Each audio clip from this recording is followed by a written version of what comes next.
সে রাস্তাতে মাছ ধরছি।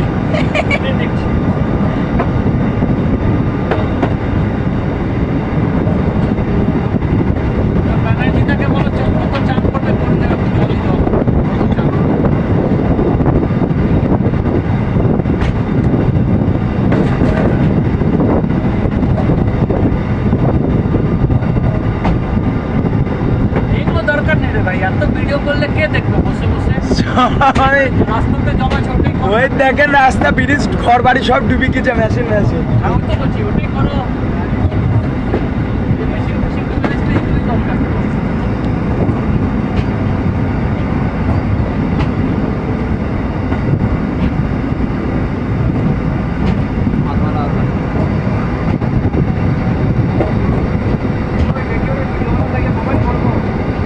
হ্যাঁ মোবাইল পড়ে না ভিডিও করার লেগে।